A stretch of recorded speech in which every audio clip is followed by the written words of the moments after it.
Өнгөрсөн жилээс эхлэн Еврика залуу багш оюутны үндэсний эрдэм шинжилгээний баг хурал улсын их хурлын даргын ивэл дор зохион байгуулагдах болсон.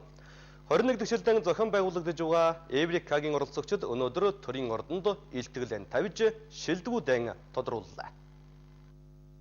Монголын залуучуудын холбооны санаачлагаар 21 жилийн өмнө анх зохион байгуулагдаж байсан Еврика залуу багш оюутны үндэсний эрдэм шинжилгээний баг хурлын энэ жилийн онцлог нь мэдлэг суурилсан хөгжлийн бодлогыг барьж байгаа төрийн ивэлдороо зохион байгуулагдсанаас гадна багш оюутнуудын шинжлэх ухааны бүтээлийн чансааг шин шатанд гаргахаар докторийн зэрэг хамгаалсан залуу багш нарыг оролцуулдаг болсноос гадна оюутнуудын илтгэлийн чансааг нь шин шатанд гаргаж чадсан байна. Эдийн засаг, нийгэм, техник, технологи, шинжлэх ухаан, хууль эрх зүй гэх мэт 10 салбарын хүрээнд өрсөлдсөн багш оюутнуудаас шалгарсан багш оюутнууд өнөөдөр төрийн ордонд илтгэлээ тавилаа. Энэ үеэр их хурлын дарга багш оюутнуудын шинжлэх ухааны шинэ нээлтүүдийг төр бодлогоор дэмжих болно гэдгийг хэлж байлаа.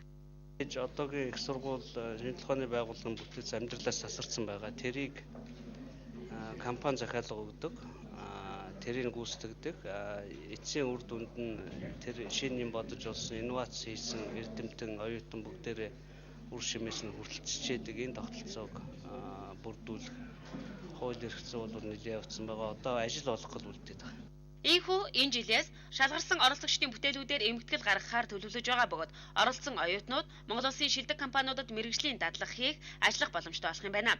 Цаашид улсын их хурлын даргын нэрмжит залуу багшийн грант бий болгохоор ажиллаж байгаа бөгөөд Монголын залуучуудын холбоо төрүүлсэн эрдэм шинжилгээний бүтээлүүдэд олон нийтэд сурчлан таниулах, амьдрал дээр хэрэгжих боломж нөхцөлийг хайх зэргээр үр дүнг сайжруулах тал дээр түлхүү анхаарч ажиллах юм байна. Голомт банк